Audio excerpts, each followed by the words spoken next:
Assalamualaikum warahmatullahi wabarakatuh.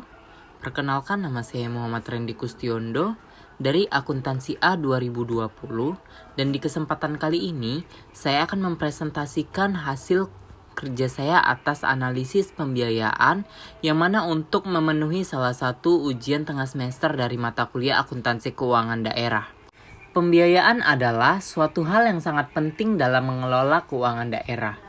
Pembiayaan pada akuntansi keuangan daerah adalah suatu hal yang tidak bisa dipisahkan karena dalam pengelolaan keuangan daerah pasti membutuhkan sumber pembiayaan. Oleh karena itu, dalam presentasi saya kali ini akan dibahas mengenai analisis pembiayaan pada akuntansi keuangan daerah. Pengertian pembiayaan pada akuntansi keuangan daerah. Pembiayaan pada akuntansi keuangan daerah adalah sumber-sumber dana yang digunakan oleh pemerintah daerah dalam mengelola keuangan daerah. Sumber-sumber pembiayaan ini dapat berupa penerimaan daerah yang sah, pinjaman, hibah, serta sumber-sumber pembiayaan lainnya. Kemudian fungsi pembiayaan pada akuntansi keuangan daerah. Adapun fungsinya yaitu untuk memenuhi kebutuhan pembiayaan dalam pengelolaan keuangan daerah. Sumber-sumber pembiayaan tersebut digunakan untuk membiayai belanja daerah yang telah dianggarkan. Kemudian jenis-jenis pembiayaan pada akuntansi keuangan daerah. Yang pertama itu ada penerimaan daerah yang sah. Penerimaan daerah yang sah ini merupakan penerimaan yang diterima oleh pemerintah daerah dari berbagai jenis pajak dan retribusi daerah, serta pendapatan asli daerah lainnya. Kemudian pinjaman. Pinjaman ini yaitu sumber pembiayaan yang diperoleh dari pihak ketiga yang harus dibayar kembali dalam jangka waktu tertentu. Pinjaman ini dapat berupa pinjaman dalam negeri maupun luar negeri. Kemudian yang ketiga ada hibah. Hibah ini sendiri merupakan sumber pembiayaan yang diberikan oleh pemerintah pusat, lembaga pemerintah non-departemen, dan juga lembaga non-pemerintah. Kemudian sumber-sumber pembiayaan lainnya, yang merupakan sumber pembiayaan yang diperoleh dari hasil penjualan aset, pencairan jaminan bank, dan lain-lain. Kemudian analisis pembiayaan pada akuntansi keuangan daerah. Analisis pembiayaan pada akuntansi keuangan daerah dilakukan untuk mengetahui posisi keuangan daerah. Analisis ini dilakukan dengan cara membandingkan antara penerimaan daerah yang sah dengan belanja daerah yang telah direalisasikan. Kemudian, jika penerimaan daerah yang sah lebih besar dari belanja daerah yang telah direalisasikan, maka posisi keuangan daerah dikatakan surplus. Sebaliknya, jika penerimaan daerah yang sah lebih kecil dari belanja daerah yang telah direalisasikan, maka posisi keuangan daerah dikatakan defisit. Selain itu, analisis pembiayaan juga dapat dilakukan dengan cara membandingkan antara sumber-sumber pembiayaan yang telah digunakan dengan sumber-sumber pembiayaan yang telah direncanakan. Kemudian ada hal-hal yang harus diperhatikan dalam analisis pembiayaan. Yang pertama ada sumber dana, yang mana analisis pembiayaan harus memeriksa sumber-sumber pendanaan perusahaan atau proyek, termasuk hutang, ekuitas, pinjaman, dan juga investasi. Kemudian yang kedua ada kinerja keuangan, yang mana analisis pembiayaan harus mengevaluasi kinerja keuangan perusahaan atau proyek, termasuk pendapatan, laba bersih, arus kas, dan rasio keuangan seperti rasio utang terhadap ekuitas dan rasio keuntungan kotor. Kemudian yang ketiga, pengelolaan resiko. Analisis pembiayaan harus memeriksa bagaimana perusahaan atau proyek mengelola resiko keuangan mereka, termasuk resiko pasar, resiko kredit, resiko likuiditas, dan juga resiko operasional. Dan yang terakhir, proyeksi keuangan. Analisis pembiayaan juga harus menghitung proyeksi keuangan di masa depan, termasuk rencana bisnis dan juga strategi pertumbuhan. Kemudian adapun perusahaan yang saya riset yaitu PT PDAM atau Perusahaan Daerah Air Minum, yang mana ini merupakan perusahaan milik pemerintah yang menyediakan air minum dan layanan sanitasi kepada masyarakat.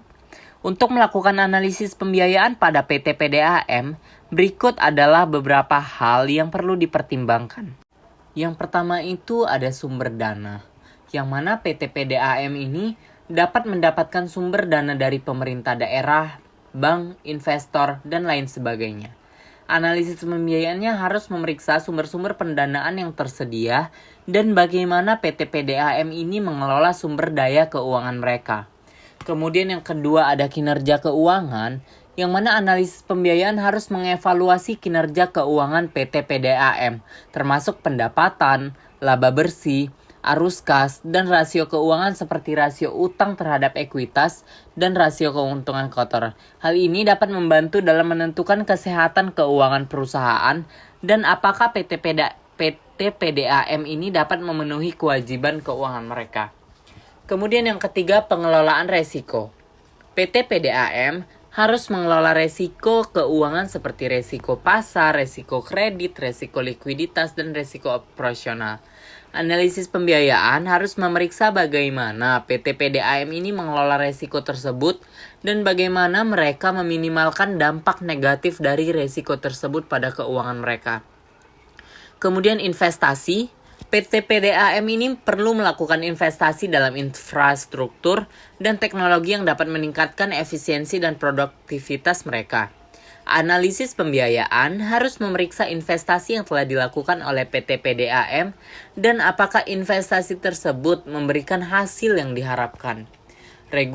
Kemudian yang terakhir ada regulasi, yang mana PT PDAM harus mematuhi peraturan dan regulasi yang berlaku dalam bisnis mereka. Analisis pembiayaan harus memeriksa bagaimana PT PDAM ini mematuhi peraturan dan regulasi tersebut dan apakah mereka telah memperhitungkan dampak peraturan dan regulasi tersebut pada keuangan mereka. Kemudian ini ada kasus pembiayaan pada PT PDAM, yang mana yang pertama itu ada kekurangan dana operasional. PT PDAM ini mungkin mengalami kekurangan dana operasional untuk mengoperasikan dan memelihara infrastruktur air minum, seperti pemeliharaan pipa, pembelian peralatan, atau biaya operasional sehari-hari. Hal ini dapat mengakibatkan keterlambatan pembayaran gaji karyawan, pembayaran tagihan pada pemasok, atau penurunan kualitas layanan kepada pelanggan. Kemudian masalah yang kedua yaitu hutang yang meningkat. PT PDAM ini mungkin mengalami peningkatan hutang, baik itu hutang bank, hutang obligasi, atau hutang kepada pihak ketiga. Peningkatan hutang yang signifikan dapat memberikan beban keuangan yang berat, termasuk pembayaran bunga dan cicilan hutang yang harus dipenuhi, yang dapat mengganggu arus kas PDAM dan mengurangi kemampuan untuk berinvestasi di dalam infrastruktur dan peningkatan layanan. Kemudian permasalahan yang ketiga ini tidak dapat mengakses pembiayaan eksternal. PT PDAM mungkin menghadapi kesulitan dalam mengakses pembiayaan eksternal, seperti pinjaman bank atau obligasi, karena faktor-faktor seperti rating kredit yang rendah, ketidakmampuan untuk memenuhi persyaratan pembiayaan, atau keterbatasan kebijakan pemerintah. Hal ini dapat mempengaruhi kemampuan PDAM untuk memperoleh dana tambahan yang diperlukan untuk membiayai operasional dan pengembangan infrastruktur. Kemudian yang keempat, tidak optimalnya pengelolaan keuangan, yang mana PT PDAM ini mungkin menghadapi masalah dalam pengelolaan keuangan, termasuk pengelolaan anggaran yang tidak efektif, pengendalian pengeluaran yang lemah, atau kurangnya transparansi dalam pengelolaan keuangan. Hal ini dapat mengakibatkan pemborosan dana, penyalahgunaan anggaran, atau kerugian finansial yang dapat mempengaruhi kinerja keuangan PDAM. Kemudian masalah yang terakhir ini, tidak diversifikasinya sumber pembiayaan. PT PDAM yang tergantung pada sumber pembiayaan yang terbatas, seperti hanya mengandalkan pendapatan dari penjualan air, dapat menghadapi resiko keuangan yang tinggi. Jika pendapatan dari penjualan air menurun atau tidak mencukupi, PDAM dapat mengalami kesulitan dalam membiayai operasional dan pengembangan infrastruktur. Berdasarkan permasalahan atas pembiayaan pada PT PDAM seperti yang saya sebutkan sebelumnya, ada pun beberapa solusi yang dapat diambil untuk mengatasinya. Yang pertama, pengelolaan keuangan yang efisien. PT PDAM perlu mengoptimalkan pengelolaan keuangan, termasuk penyusunan anggaran yang cermat, pengendalian pengeluaran yang ketat, dan pemantauan secara rutin terhadap penggunaan dana operasional. Dengan mengelola keuangan dengan efisien, PDAM dapat mengurangi pemborosan dana dan memastikan bahwa sumber daya keuangan tersedia untuk membiayai operasional dan investasi pada infrastruktur. Kemudian yang kedua, diversifikasi sumber pembiayaan. PT PDAM ini perlu mencari variasi sumber pembiayaan, tidak hanya bergantung pada pendapatan dari penjualan air. Misalnya, PDAM dapat menjalin kemitraan dengan sektor swasta untuk pendanaan infrastruktur, mencari pembiayaan dari lembaga keuangan, atau mencari kerjasama dengan pihak ketiga untuk investasi dalam infrastruktur. Diversifikasi sumber pembiayaan dapat mengurangi resiko ketergantungan pada satu sumber pendapatan dan meningkatkan fleksibilitas dalam membiayai kegiatan operasional dan pengembangan infrastruktur. Kemudian meningkatkan pendapatan.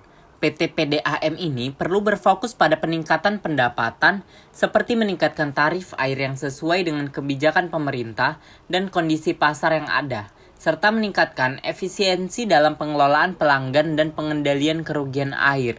Pendapatan yang meningkat dapat membantu PDAM dalam membiayai operasional dan pengembangan infrastruktur. Kemudian yang keempat, mengoptimalkan investasi infrastruktur. PT PDAM perlu melakukan analisis yang cermat dalam pengambilan keputusan investasi infrastruktur.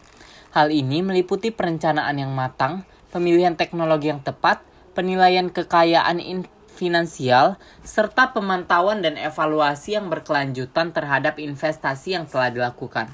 Dengan mengoptimalkan investasi infrastruktur, PDAM dapat memastikan bahwa dana yang diinvestasikan memberikan hasil yang optimal dan berkontribusi pada peningkatan pendapatan dan efisiensi operasional. Kemudian yang kelima, kerjasama dengan pihak ketiga. PT PDAM dapat menjalin kerjasama dengan pihak ketiga seperti lembaga keuangan, pihak swasta, atau pemerintah untuk memperoleh pembiayaan yang diperlukan. Hal ini dapat melibatkan perjanjian kemitraan, joint venture, atau pembiayaan melalui obligasi atau pinjaman dari lembaga keuangan. Kerjasama dengan pihak ketiga dapat memberikan akses terhadap pembiayaan yang lebih besar atau dengan persyaratan yang lebih menguntungkan. Kemudian yang terakhir, transparansi dan akuntabilitas. PT PDAM perlu menjaga transparansi dan akuntabilitas dalam pengelolaan keuangan, meliputi penyusunan laporan keuangan yang akurat dan lengkap, dan lain sebagainya. Baiklah, dalam kesimpulannya, analisis pembiayaan sangat penting untuk mengevaluasi kesehatan keuangan perusahaan dan memprediksi potensi keberhasilan bisnis di masa depan. Oleh karena itu, analisis pembiayaan harus dilakukan secara teratur dan terperinci untuk memastikan perusahaan atau proyek tetap stabil dan sukses. Dan juga, dalam menghadapi kasus-kasus yang ada pada PT PDAM ini perlu menghadapinya dengan manajemen yang efektif dan solusi yang tepat. Hal ini melibatkan perencanaan anggaran yang cermat, pengelolaan operasional yang efisien, investasi yang bijaksana dalam infrastruktur, dan juga pemenuhan regulasi yang berlaku. Kemudian PT PDAM ini juga perlu menjalin kerjasama dengan berbagai pihak termasuk pemerintah, masyarakat, dan pelanggan untuk mencapai solusi yang berkelanjutan dalam menghadapi kasus-kasus yang muncul. Baiklah, demikian presentasi saya terkait analisis pembiayaan dan juga kasusnya pada PT PDAM. Semoga dapat bermanfaat bagi kita semua. Kurang lebihnya saya mohon maaf. Assalamualaikum warahmatullahi wabarakatuh.